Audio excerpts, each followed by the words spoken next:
आज मसाला किचन में एक और रेसिपी, वो भी साउथ की, बहुत ही अमेजिंग रेसिपी। इसे आप ज़रूर ट्राई कीजिए। यूँ तो हम घर में वेजिटेबल खिचड़ी या कोई भी चावल पुलाव बनाते ही रहते हैं, लेकिन साउथ के हिसाब से अगर आप ये बिस्मिल्लाह भात ट्राई करेंगे तो बहुत ही मज़ा आएगा। आज की जो रेसिपी है उसके लिए एक मसाले की ज़रूरत होती है, हम वो भी बना लेते हैं। यकीन मानिए, सिर्फ ये एक ही चीज़, ये जो राइस है साउथ इंडियन, तो इसे ही अगर आप खाएंगे तो 1 पॉट मील भी आप इसे कह सकते हैं। हेल्दी इतना है, टेस्टी इतना है कि आप चाहे दिन में बनाएं चाहे रात के खाने में बनाएं, जब भी बनाएं आप खा सकते हैं। आपका बिस्मिल्लाह भात। आप सबको आसान खाना सिखाना मेरा मिशन है। मुझे सपोर्ट करने के लिए चैनल को सब्सक्राइब कीजिए, वो भी फ्री में। यहाँ देखिए, मैंने 1 कटोरी इसके लिए चावल भिगा के रखे थे। आधा कटोरी मैंने तुअर दाल भिगाई है। यूँ दाल चावल हम अक्सर बनाते हैं, खिचड़ी भी बनाते हैं। 1 कटोरी से मैंने दोनों को नाप लिया और 1-1.5 घंटा पहले मैंने भिगो दिया है। इसमें मैं डालने वाली हूँ थोड़ा कटा हुआ आलू, थोड़ी गाजर, थोड़े से मैंने फली डाली हैं, मटर के दाने, थोड़ा शिमला मिर्च। आपको और कोई सब्जी डालनी है तो आप वो भी डाल सकते हैं। मैंने एक प्रेशर कुकर लिया है जिसमें मैंने चावल को डाल दिया है, दाल को डाल दिया है। दोनों ही अच्छे से फूल से गए थे। इसमें गाजर भी डाल देते हैं हम। बहुत ही क्विक बनती है, टाइम ही नहीं लगता। आलू डाल दिया है क्योंकि मेरे पास बहुत ज़्यादा सब्जियां नहीं थी। बीन्स डाल दिए हैं और शिमला मिर्च मैंने रख दिए हैं, थोड़े मटर मैंने बचा दिए। थोड़ा सा क्रंच का टेस्ट आए तो ये मैं बाद में यूज़ करूँगी। अब क्योंकि ये कटोरी से मैंने चावल 1 कटोरी नापे थे, तो आप करेक्ट 4 से 5 कटोरी इसमें डाल दीजिए। मैं अभी 4 डाल रही हूँ, बाद में हमें पानी डालना पड़ेगा। आप चाहें तो पहले से ही आप 5 कटोरी कम से कम इसमें डाल दीजिए। ये काफ़ी लोगों के लिए तैयार हो जाएगा। कम से कम 6 से 8 जने इसे खा सकते हैं। अब इसमें बहुत थोड़ा सा नमक और हल्दी डाल दीजिए। बाकी के सारे चीज़ें हम बाद में डालेंगे। अब बस इसे 4 विसिल लगा दीजिए। प्रेशर रिलीज होने के बाद ही हम इसे देखेंगे। तब तक हम बना लेते हैं इस बिस्मिल्लाह भात का मसाला। ये लगभग सांभर मसाले जैसा ही है, लेकिन कुछ इसमें गरम मसाले डाले जाते हैं। तो यहाँ देखिए मैं क्या क्या आपको बता रही हूँ कि क्या क्या हम मसाले में डालने वाले हैं। 2 चम्मच मैंने लिया है उड़द दाल, 3 चम्मच लिया है मैंने चना दाल, 1 चम्मच लिया है मैंने जीरा, 1 से 1.5 चम्मच लिया है धनिया साबुत, थोड़ी सी लौंग ले लिए हैं करीब 10 से 12, 2 टुकड़े ले लिए दालचीनी के, 1 चम्मच लिया मैंने राई और आधा चम्मच लिया है मैंने मेथी दाना। ये देखिए खड़ी साबुत लाल मिर्च ले ली है और मैंने कड़ी पत्ता लिया है। और यहाँ लिया है मैंने नारियल का बुरादा, करीब मैंने 3 से 4 चम्मच लिया है। अगर बाय चांस आपके पास नारियल का बुरादा नहीं है तो इस तरीके से आप ताज़ा नारियल भी ले सकते हैं। बस ये ताज़े नारियल में ये है कि आप इसको लंबा टाइम नहीं चला सकते। जैसे मैं ये पाउडर बनाऊंगी तो ये लंबा 1-1.5 महीना भी चलेगा, लेकिन ताज़ा नारियल या तो फिर आप उतना ही बनाकर दाल में डाल सकते हैं जिससे आपका काम चल जाए। तो अब चलते हैं हम इसे बनाने के लिए। अभी तो मैं नारियल का बुरादा यूज़ करूँगी। मैंने यहाँ लिया एक कढ़ाई।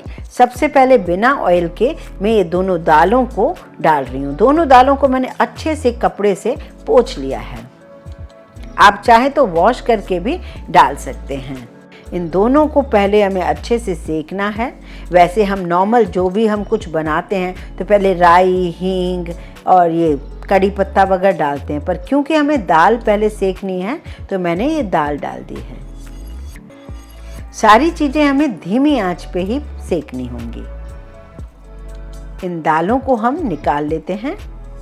हल्का हल्का इसमें कलर आ गया है। अब इसी पैन में मैं बाकी के सारे मसाले डाल रही हूँ।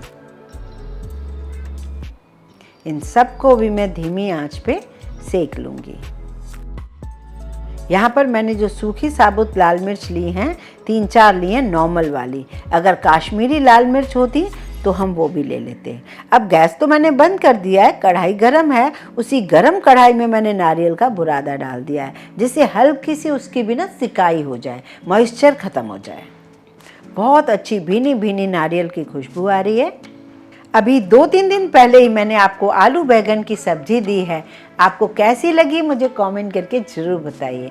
मेरे घर में तो इसे बहुत पसंद किया जाता है। जब मुझे कई बार कुछ समझ नहीं आता तो मैं ये सब्जी ज़रूर बनाती हूँ। इसे भी मैं निकाल लेती हूँ। अब ठंडा करने के बाद हमें एक मिक्सी के जार में डालना होगा। बारी बारी से मैं आपको कई मसाले देती रहती हूँ, आप भी बना के रखेंगे तो आपका काम बड़ा आसान हो जाएगा। अब इसमें मेरे पास काश्मीरी लाल मिर्च साबुत नहीं थे तो मैंने 2 चम्मच काश्मीरी लाल मिर्च पाउडर डाल दिया, थोड़ा सा हल्दी पाउडर डाल दिया, नमक डाल दिया और अच्छे से आधे चम्मच से भी ज़्यादा मैंने डाल दिया हींग पाउडर। अब इसे हम पीस लेते हैं।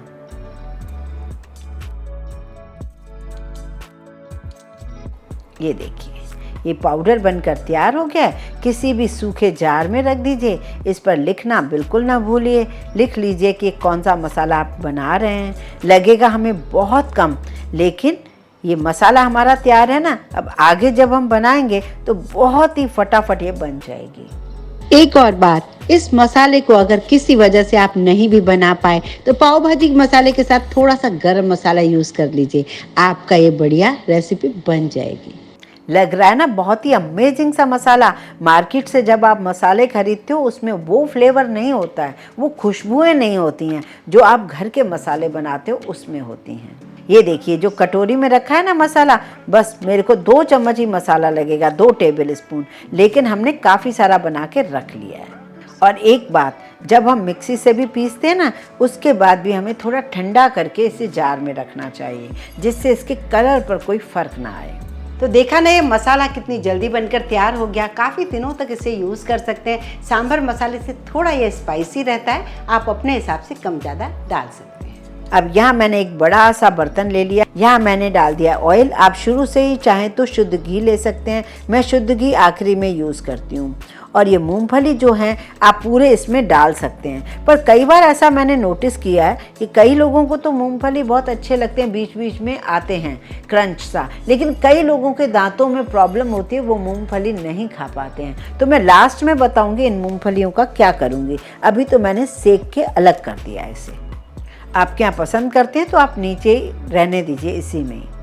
अब यहाँ मैंने डाल दिया इसी ऑयल में थोड़ा हींग पाउडर, थोड़ी सी राई, थोड़ा जीरा, थोड़ी करी लीव्स। कुल मिला के बहुत ही हेल्दी चीज़ है। लंबी कटी हुई मैंने हरी मिर्च भी डाल दी हैं। इन सबको इसी ऑयल में मैं सेक रही हूँ। अभी मैं ऑयल बहुत कम डाल रही हूँ। बाद में हमारे यहाँ ऐसा ही होता है कि जब जब जिसको खाना हो आप इसे ऊपर से शुद्ध घी डाल डाल के खा सकते हो। अब इसमें डाल रही हूँ मैं टमाटर। अगर आप प्याज खाते हो तो इसमें प्याज डाल दीजिए, प्याज को थोड़ा सा पकने दीजिए, फिर डाल दीजिए टमाटर। पर मैं आज बिना प्याज की बना रही हूँ तो प्याज को मैं अलग रखूँगी, जिसको खानी होगी ऊपर से डाल के खाएगा। और जो बचे हुए मटर थे, शिमला मिर्च थे, उन सबको मैंने डाल दिया है। यहाँ डाल रही हूँ मैं 2 टेबल स्पून भर के बिस्मिल्लाह भात का मसाला, थोड़ा सा काश्मीरी लाल मिर्च पाउडर और पूरी चीज़ के लिए नमक। उसमें दाल चावल में हमने 1 छोटा चम्मच डाल दिया था। इन सबको हमें पकाना है।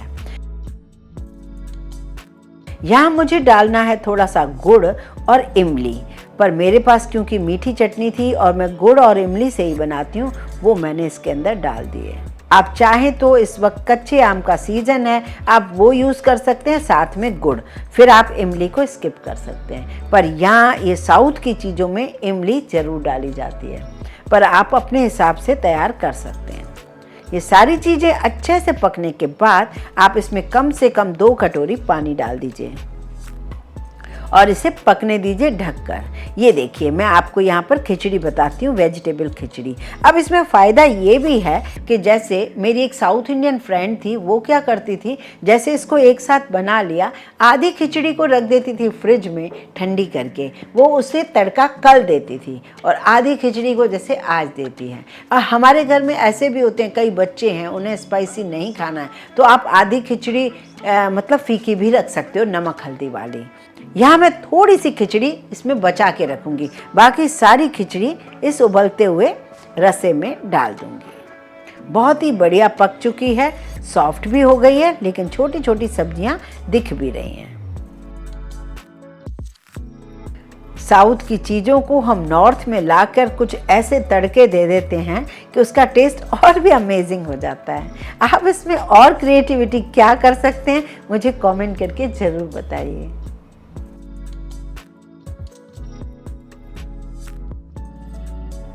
लीजिए, मैंने इस खिचड़ी को अच्छे से उस पानी के ग्रेवी के साथ मिक्स कर दिया और बहुत ही अच्छे से वो मिक्स हो चुकी है, बिल्कुल भी इसमें लम्स नहीं है। अब बारीक कटा हुआ हरा धनिया डाल देते हैं और ऊपर से थोड़ा सा शुद्ध घी डाल देते हैं।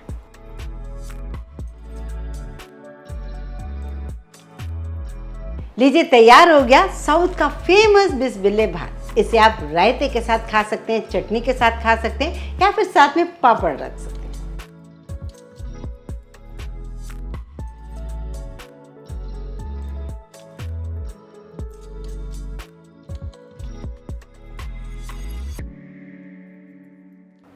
मैं ऊपर से गार्निश कर रही हूँ ताज़ा नारियल ग्रेट किया हुआ और हरा धनिया, और थोड़ा सा जो वो पीनट था ना मैंने फ्राई किया था वो डाल रही हूँ। कभी कभी मैं इस पीनट को थोड़ा क्रश करके भी ऊपर से डाल देती हूँ जिससे हर एक खा सके। साथ में आप नींबू रखिए, सैलेड रखिए, जिसको जो पसंद आए वो उसे यूज़ कर सकता है इसके साथ। इसकी कंसिस्टेंसी भी बिल्कुल परफेक्ट है और पानी डालने में बिल्कुल कंजूसी ना कीजिए, चाहे बाद के तड़के में या उसमें, क्योंकि ये पानी काफ़ी एब्जॉर्ब करता है दाल चावल। कैसी लगी मुझे कमेंट करके ज़रूर बताइए। वीडियो पसंद आए तो लाइक ज़रूर कीजिए, ज़्यादा से ज़्यादा शेयर कीजिए। इस चैनल को सब्सक्राइब करने में कोई कंजूसी ना कीजिए।